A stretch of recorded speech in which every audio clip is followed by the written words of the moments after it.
a planning model.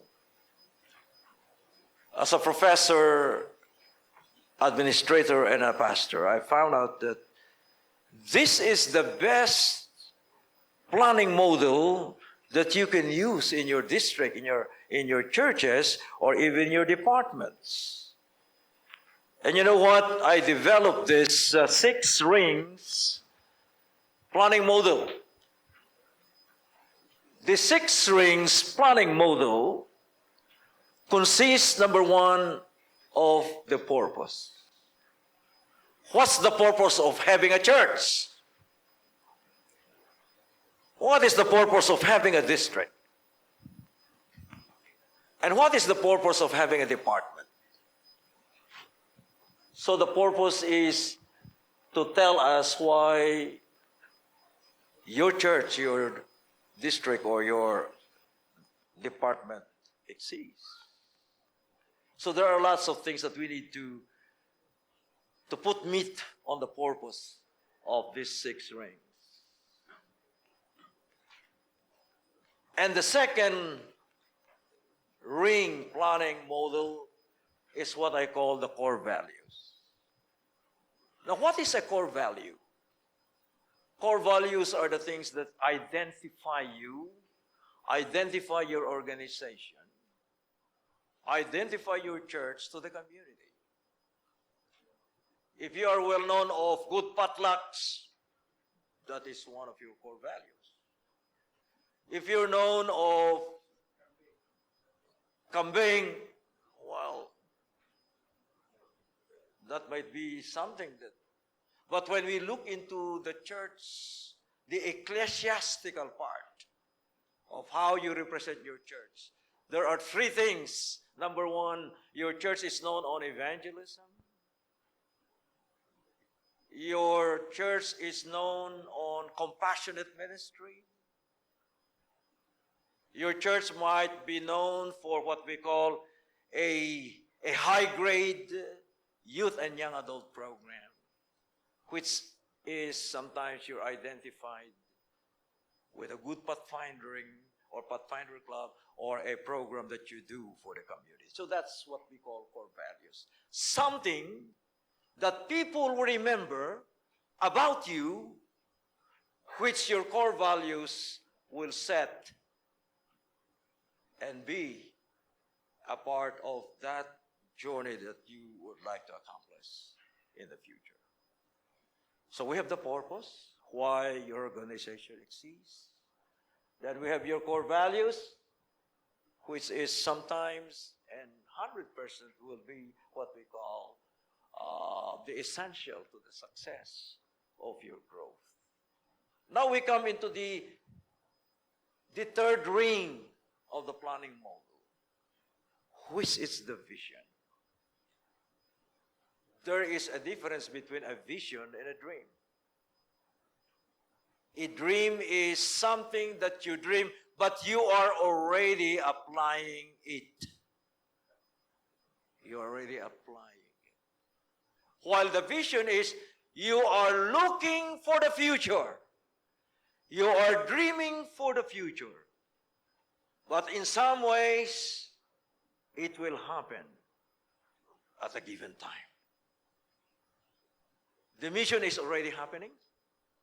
The vision is, it will take place in a time where it will be accomplished. Now, the fourth ring is what I call goals. How many goals do you have in life?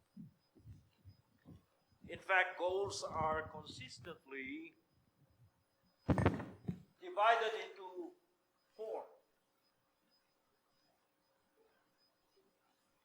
You have what we call your personal goals. Second, your educational goals. The third, your professional goals. And number 5, your family life goals. I know you have your personal goals, which you really intend to accomplish it. Thank you, anak.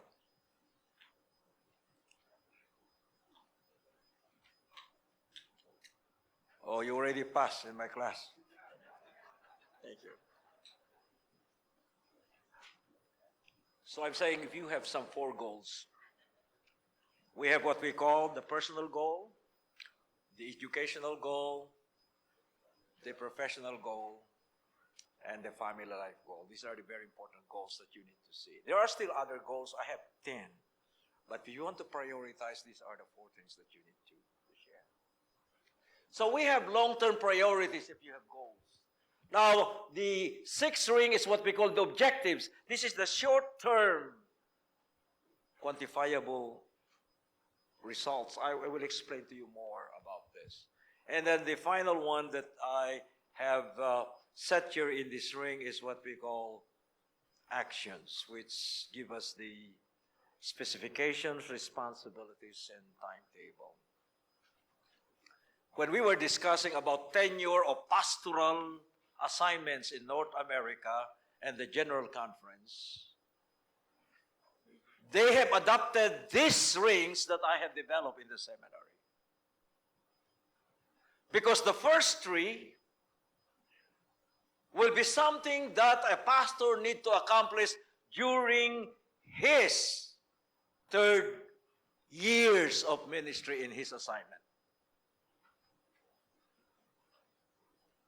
The 4th to 6th goals or rings will be the agenda of what he will do during the last 2 years of his tenure.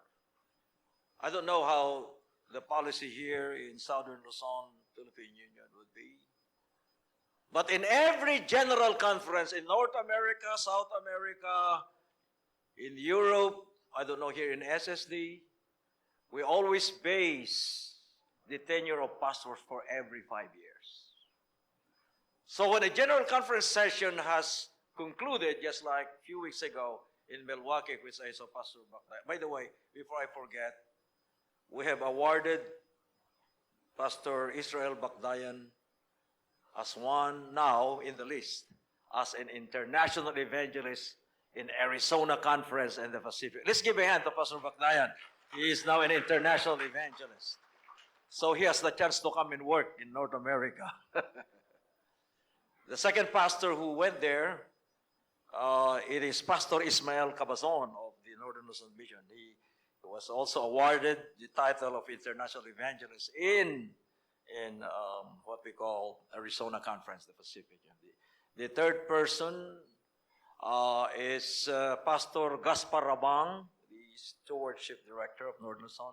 He was also awarded because they did evangelistic meeting in the North, in the Pacific Union. And the fourth one is Pastor Noah Hope. He was awarded the title of International Revivalist in the Hawaii Conference because he went there to work in some few weeks as an evangelist. If you're interested to become international evangelist and revivalist, you come and see me after you graduate. But if you don't graduate, then let's think about it. But I hope that you will survive with this class. Now, if a new pastor was just recently assigned, I would like to see that pastor accomplish the purpose, the core values, and the vision of what he will do in his district or in his territory.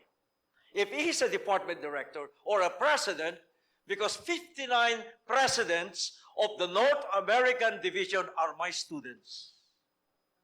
59 presidents. And they are implementing this graph to see how their pastors, their departments will ever grow.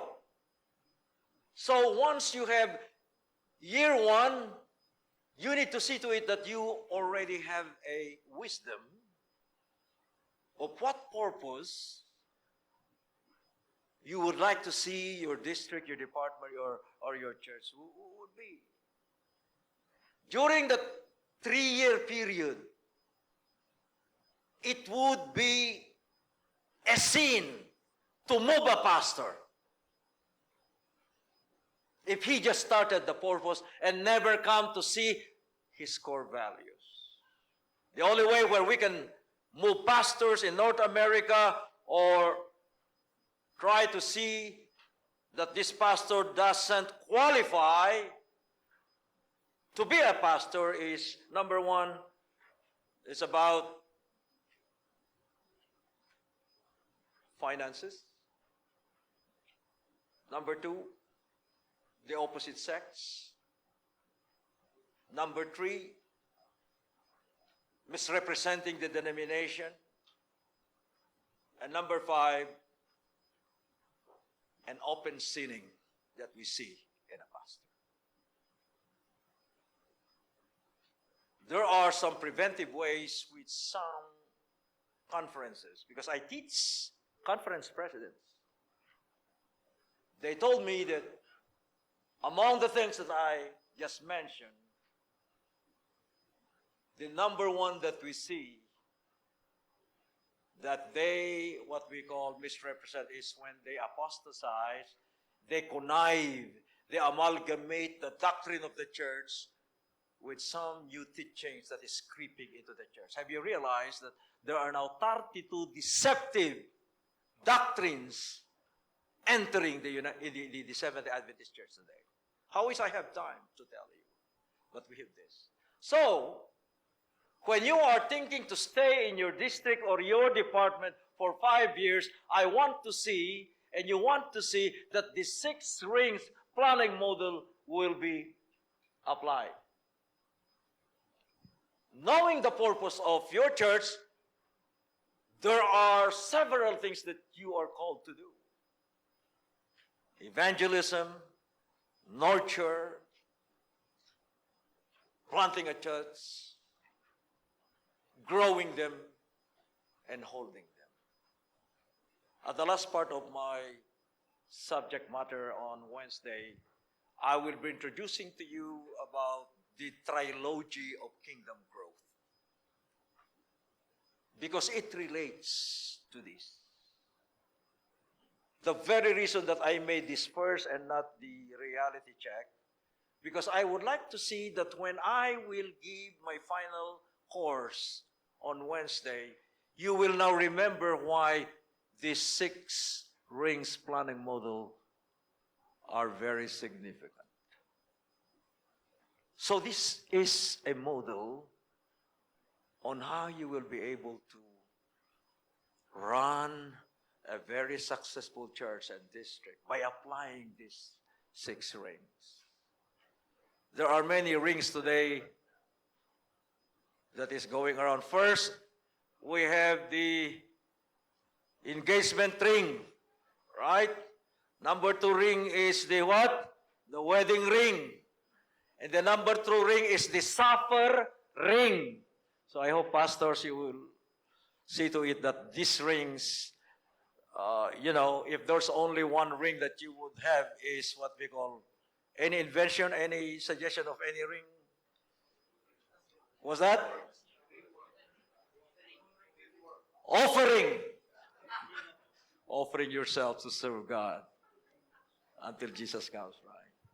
Now, let's go into how we will be able to dissect this. Purpose. When you go home, or when you go home tonight, because I want you to write a reflection paper, there are 5 things, or list some things why your organization exists. So write why your district or your church exists, why your department exists. And then you go also to what we call the what is essential to success. And these are your core values. What are the things that I am known to my church? What are the things that my church is known to the community? What are the identifying points that people can easily associate in their visual mind about how your church is producing some wonderful blessing to the community. So I want you to write this. Now, the vision, right where the organization is going. I said a while ago that the vision is something that you will read that someday, in appropriate time, it will happen, that it will be accomplished. Then another list is, what are your long-term goals? What are your long-term goals? When you are building a church or building like a conference like this, congratulations, Elder Bakdayan, for having this wonderful building. Long terms is you are still planning for a church. Of course, you need to have a what we call a groundbreaking, a stone laying ceremony. But you are planning someday in 2035 that your church will be erected into a building. So these are long terms. Second thing, you need to see to it that you have a loan of money. You have resources how you will be able to build a church. You need to see some donors in your church or in the community where they can help you finance that project. So these are long-term priorities. But again, there is something what we call the quantifiable objectives, the short-term quantifiable results. While building a church and you don't have the church yet, you can rent a school. This is short-term. Or you can start raising funds at the church level. It's not only the alcancia, but it is something that every family will put at least 5% every month of their income to be deposited into the plan of building a church. Because when you go to the long term, you will have more and a larger quantity to support that church. Now, you need to put some specific actions and responsibilities and timetable. The very reason that at the 5th year of a pastor in a district, he will be able now to identify the things that he has accomplished in his district. And he will even say, I have reached the 500 souls, a goal of baptism in the 5-year tenure as a pastor. Or I have built the church. Or there are so many accomplishments that you have done. That's why this diagram will be very helpful. But to be honest with you and be honest to yourselves, the question that I have here, whether you are a church that started 2 years ago or just started now or 3 years ago, where are you right now? Will you close your eyes and try to see which rings or which string are you now at this time?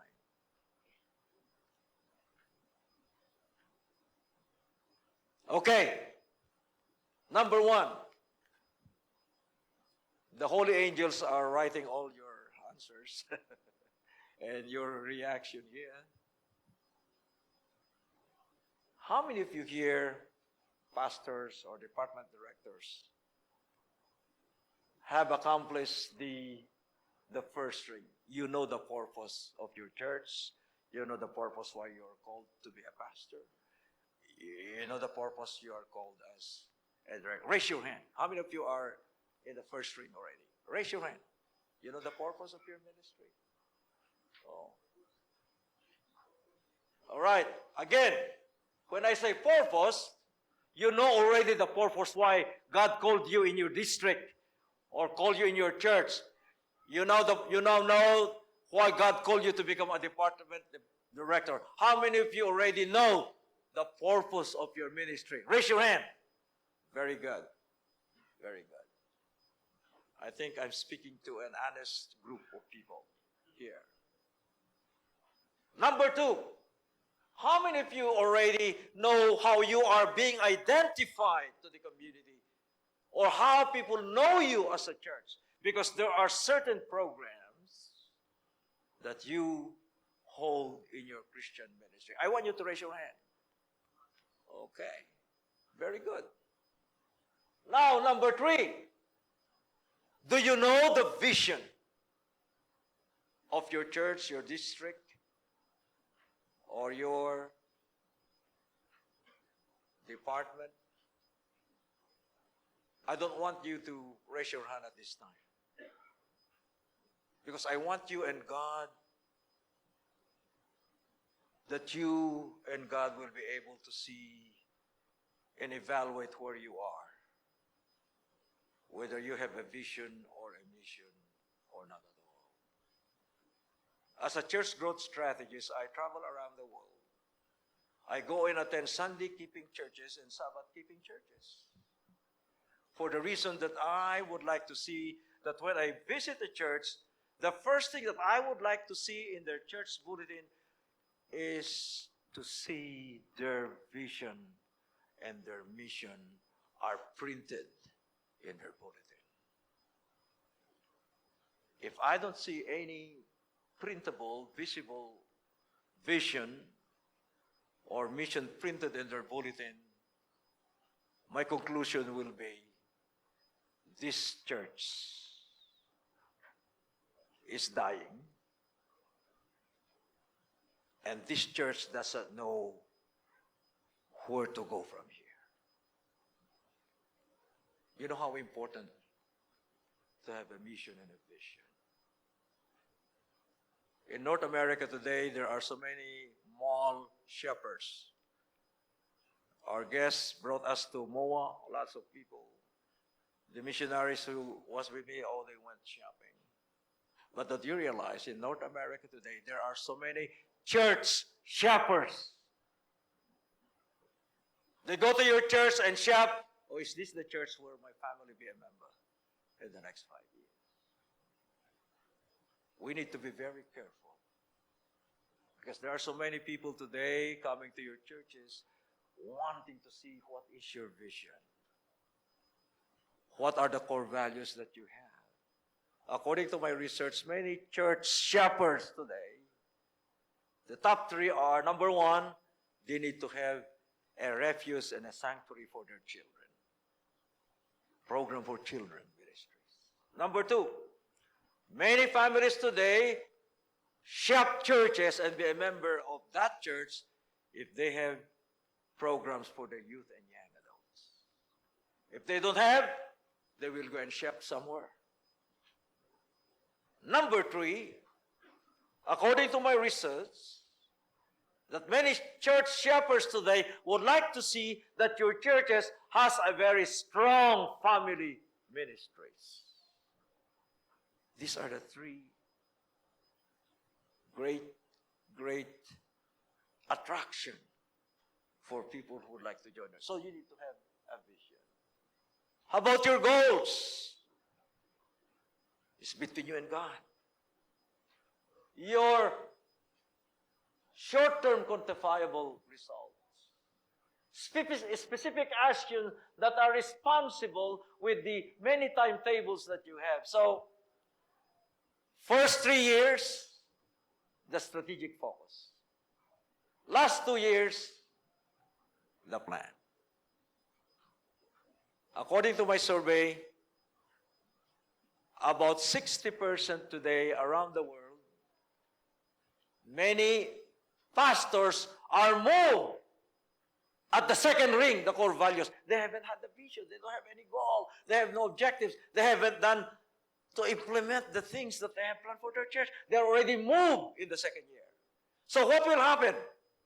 Will the ministry progress or decline? It will decline. So the more a pastor or a leader stay there for a long period of time, for 5 years, it means to say that you will have a greater inertia of successful growing church in the Seventh-day Adventist Church. So, dear friends, I want you to put into your heart. I'm so sorry I wasn't able to bring the stickers, because I want each pastor here in Cavite Mission to have a sticker, and you put it into your office, not into your motorcycle or jeep, but put it in a place where you always being reminded. And the first one, you put it in the mirror of your restroom because you will never miss it, to remind you about the 6 rings. And this is also an indicator, Pastor Baclayan, where I am, where I am here.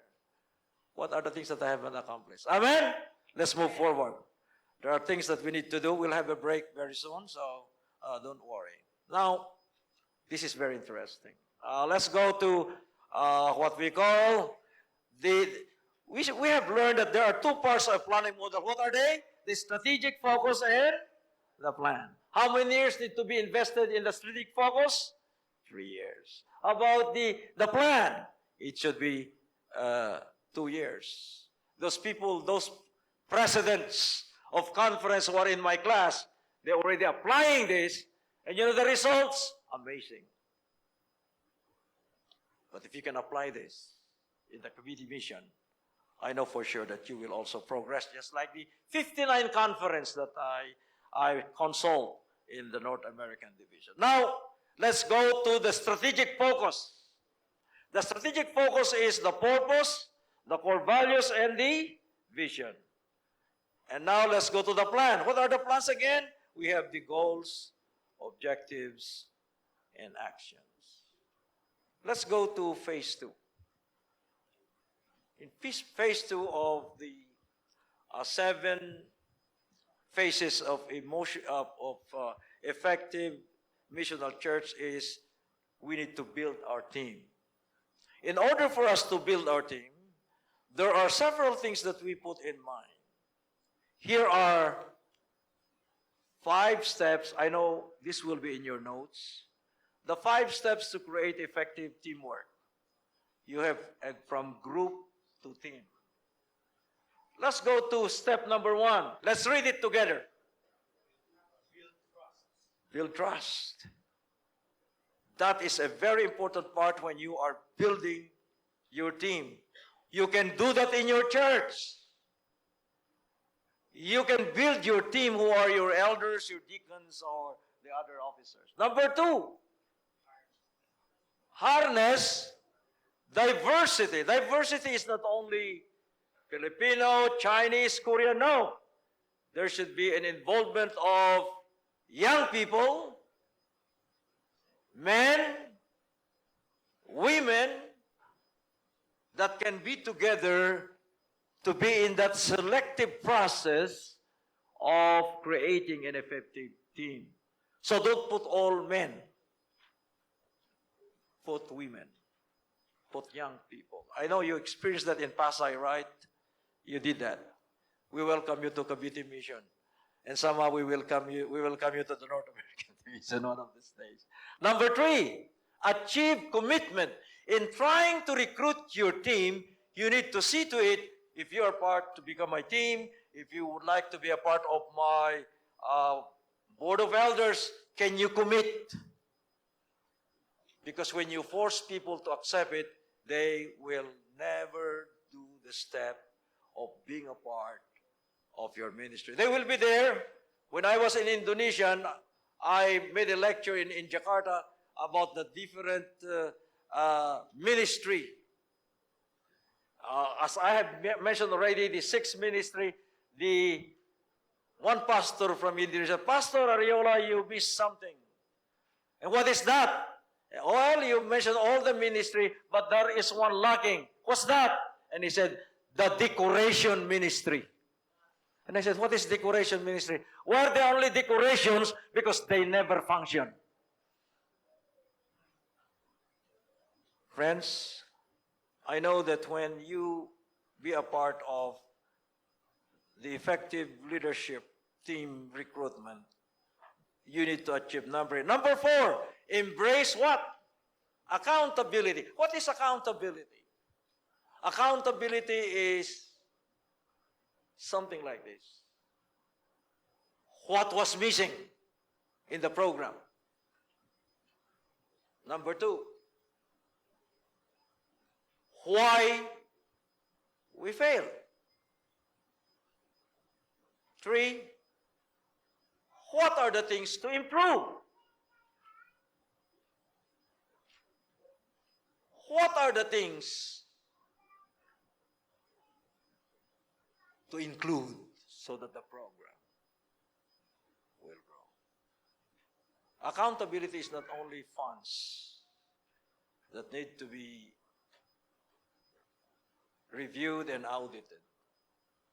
There are ways that need to have accountability. What was missing, what need to be added, why we failed. And the last one that you can add is, what will we do next time that we will be able to be successful in the program. Now, let's go to step 5. Focus on goals. You have some goals in the church, in the district, in the mission, in the conference. We need to define those goals. We need to celebrate these goals as we present them. And every goal, there should be a strategic steps how we could achieve them. And finally, we would like to see that as a result, we see a cohesiveness of a teamwork. From the GC, from the division, from the union, from the mission conferences, to the district, and to the local church. If you plan to create effective teamwork, apply these 5 processes, 5 steps, in order for you to have a successful core leadership into your organization. Amen? Amen. I hope. Now, as we proceed to knowing your team, again, we studied here, we need to build trust. What else? We need to see to it, friends, that we harness diversity. We need to introduce the intergenerational participation. Not only men, but women and young people. Number 3 is achieve commitment. Ask them if they can commit. If they cannot commit, don't elect them. Don't even force them. God will only accept people who will commit and willing to do their job. Number 4, embrace accountability. They need to see the check and balances, what we miss, what to improve, what to add. You need to have those accountability results. Number 5, you need to focus on your goals. Dear friends, as we go to phase 3, we will soon, will you count your cohorts if they're still there?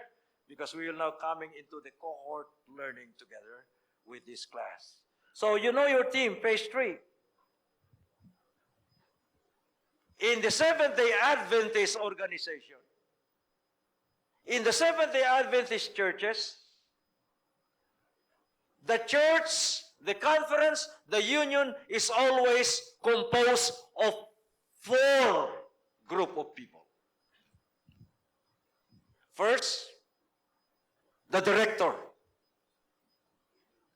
Number 2, the expressors. Number 3, the thinkers. And number 4, the harmonizers. Before I will ask where you are, doesn't mean to say when I say director, you want to be a director during the next election. When I say director, you have the gift to lead. Now, who is a director?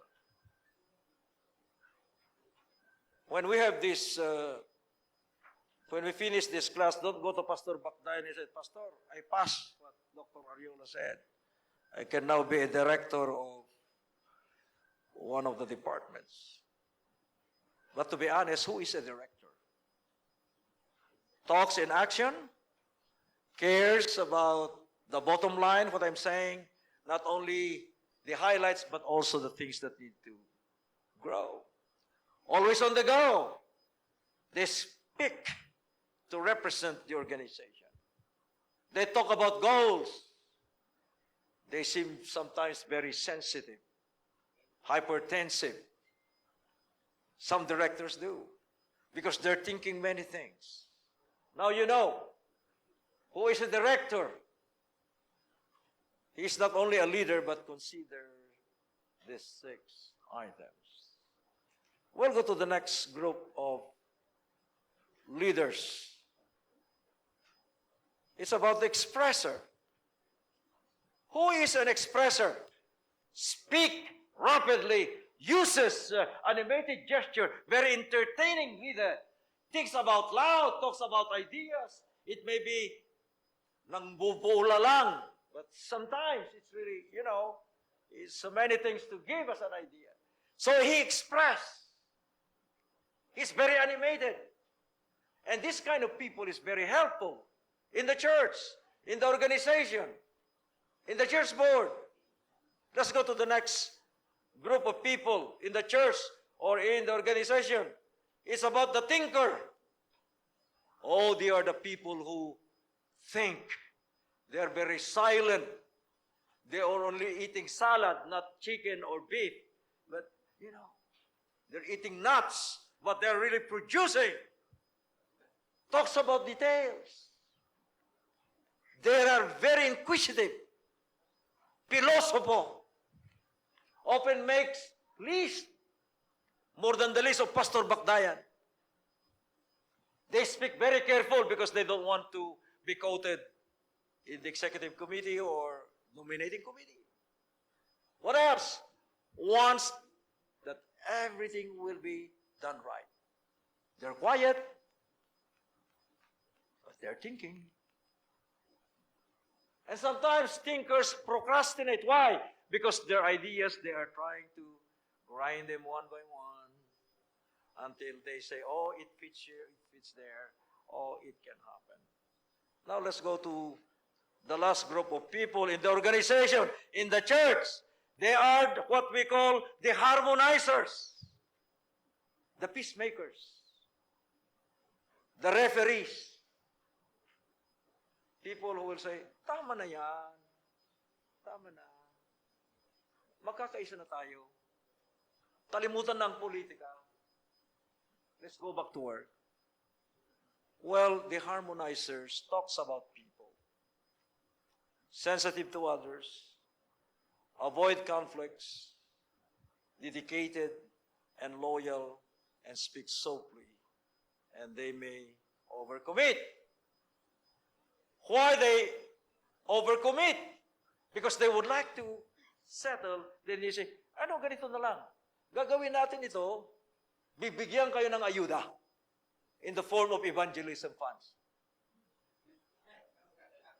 Noong panahon na ng crusade, Pastor, nasaan na yung ayuda? Ay, sorry, nasabi ko lang yun dahil gusto ko lang, sumigla kayo. But anyway, these are the harmonizers. Harmonizers. Now, let's go deeper. Discover the communication and leadership styles among these 4 groups of people. And I'm considering this. And remember, most of my class at Andrews are all presidents. When I taught this class, see, I'm bringing it to Cavite Mission from the classes of president in many of the unions conferences there. Now, the director they command, right? The expressors, they deliberate, they try to emphasize. The thinkers, they innovate, they create models, create solutions that will be able to be easily implemented in the different steps in promoting your district, your church, or your department. And the harmonizers, the only thing that they can do is to care, to love these people that are argumentative, to love these people that are hypertensive, and they will be able to harmonize. Now, dear friends, there are so many weaknesses too. Because the director, one of their weaknesses is they pursue big, risky challenges, makes abrupt decision, very abrupt. Nakaisip na sila, gagawin natin ito, pero palpak naman. Lack of spirit, the corps. Lack of communication. Yun mga director natin, they're very excited. because they are goal-oriented, their emphasis to the bottom line, they make quick decisions, willing to take risks. About the expressors. Class, while you are with me in this course or class, think of yourself. Am I a director? Am I an expressor? Am I a harmonizer? Am I a thinker? So, expressor, there are so many things also, some weakness, lots of ideas, lack of clear priorities, difficulty following through, but they cannot even apply sometimes. Now, again, the weakness of the thinker, linear thinking. Many times, if we overdo the things that we think, there are times when we err, we become emotional. It reminds you of something in the life of your ministry that at one point you fail on this issue. Kaya, you feel sad, emotional, because you were a victim. That is the pathway that you were walking through during those years. Deliberating, and now organizing the harmonizers. We have the caring. You know, the harmonizers, the weakness there is, they avoid conflict, change, they make decisions slowly. Because why? They would like to see that the two parties will come into one. That he is very careful on what advice or solution he will convey. Now, dear friends, as we come into this, I would like to see to it that the director groups, when I say groups, people in your churches, you'll never know there are some directors there. In the field, do you know some directors there that they want to lead?